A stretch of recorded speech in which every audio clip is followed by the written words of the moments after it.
Hey everyone, Brad with Griffin Garage Door here. Today I'm going to show you how to change out the rollers on your garage door. Now, the rollers are often the most overlooked or forgotten part of the garage door, but it's one of the things that I recommend the most, just because friction is the #1 enemy of a garage door. And so if we can reduce friction in any way, shape, or form, then that's obviously a good thing for both the door health and the motor health, because they both work together. And if there's extra grinding or bouncing or rubbing, then that can cause extra friction, and that can make your whole system work a little bit harder and just wear down the parts just a little bit more every time you use it. So since it's a fairly simple job, but it is highly recommended, and it does make a big difference on the longevity of your door. So come along with me and I'll show you what needs to be done. So often when I see DIYers do it, I see them removing every single one of these hinges and then putting the roller back in. I don't like that method at all, because usually these are self-tapping screws. And once you remove them, then when you put them back in, they're not as secure as they were before, just because of the nature of how they work. So I'm going to show you a way to get the rollers out without removing the hinges or at all.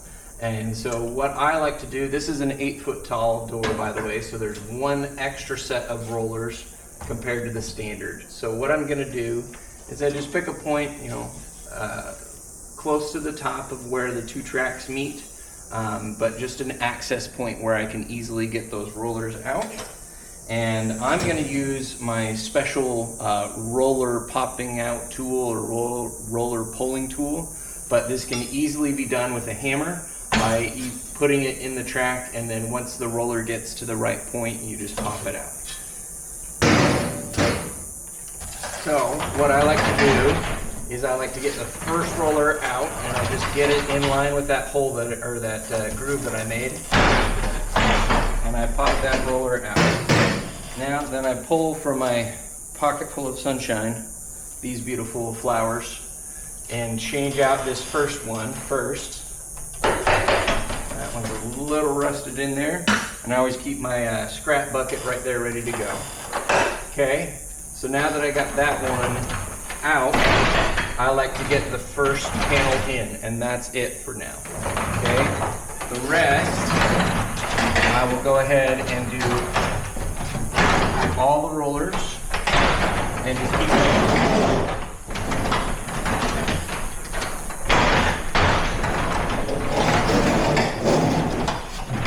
It might sound a little nasty, but I'll just keep going. Okay, so now we got all the rollers out,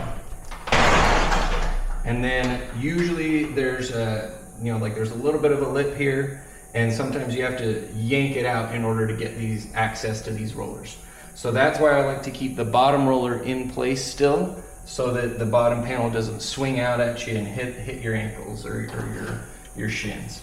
So we just pull those guys out, throw them into our scrap bucket, not scrap book. And then replace each one of those rollers one by one.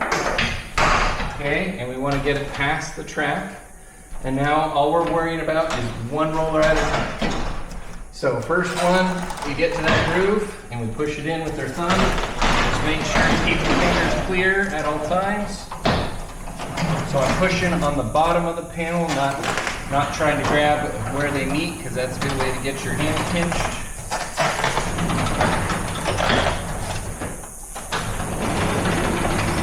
Okay, and then a big thing to make sure you do before you move on, otherwise you may forget, and that's really bad, is just grab exactly where you grabbed onto before with your channel locks, and just bend that back. And then I'm just double checking to make sure that there is no groove. If you didn't quite get it perfect, a good thing that you could do is get a pair of vice grips and rest it in here, and then hit that with your hammer to kind of get that curve back in there. Okay. So this one's a little bit difficult to shoot and film for you, but the basic principle is that we want to get the door about halfway open, and we're gonna just manipulate this, this rail or support and bend it so that the roller will pop out. And if you need to, you can use the claw of your hammer to help you bend it, get you some extra leverage. It just depends on your door.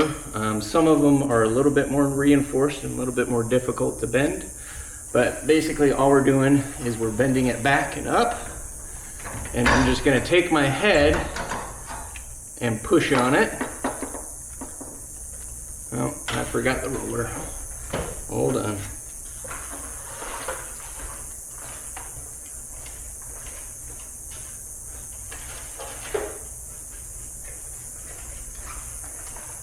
You want to make sure to not do what I just did and have that roller ready to go, but it'll be good because it'll show you all I'm doing. So now that that roller's in place, now I'm going to take my head and I'm going to put it on the strut. Make sure if you got a glass that you do not put your head on the glass or anything like that. And then all we're going to do is use our head to raise the door up, and we're going to use our hands to bend the track. And sometimes it takes a little muscle, and then we just pop that guy in place. So now that we've done the left side, we're just gonna do the exact same thing on the right side. Follow all those steps, make a bend in the track, pop the first roller out, replace it, and then get it back in the track, and then pop all the other rollers out except for the top. Then pull the door towards you, and then replace the rollers, and then pop the rollers back into the track, and then move on to the top track like you just saw. So the exact same steps, just on the other side.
So on this one, rather than just using your hands, I don't know, I do it all the time, so I have the strength. So if that's giving you some trouble, what you can do, take the claw of your hammer, put it in the groove of your track, and do the same thing.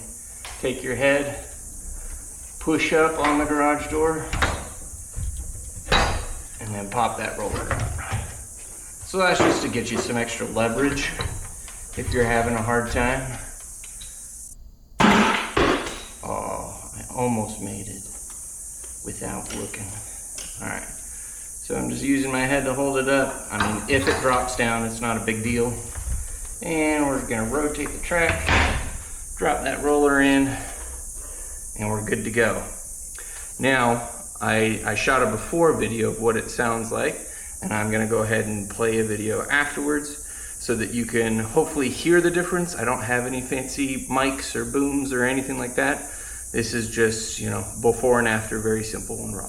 Thanks.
So you can definitely hear the difference on that one. And that's all down to just how the rollers before were performing. So you can hear and see that this one has a lot of wobble and a lot of play, so it shouldn't sound like a rattler, obviously. And when it was rolling, you see how it's spinning freely and has a lot of slop one way or the other. So now let me put this one down.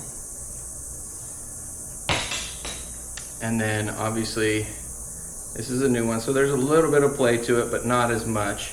And then the big difference is that's me trying to force it to spin. So there's ball bearings, and this is a dust cap, so that there's no way that dust can get in from this side or from this side. And what that does is it just makes this roller last a really long time, because eventually dust grinds those bearings in there down to a powder. And since it's capped, then it makes it very difficult for dust or any abrasive material to get in there, making these a really long-lasting roller and making the door sound a lot quieter, operate a lot smoother, help your door and help your motor out. I'm all about longevity and making sure that the garage door lasts as long as humanly possible. A good garage door that's well maintained should last you well over 30 years. A good motor will last you anywhere from 10 to 20. It just kind of depends on how often you use it and how well you maintain it. Anything that's maintained obviously lasts a lot longer, but often garage door parts, even though they're lifting very heavy objects, they're often neglected, and it's just kind of one of those, it's not a problem until it is. So I'm all about preventative measures, and rollers are a big way that we can do that. So have a good one.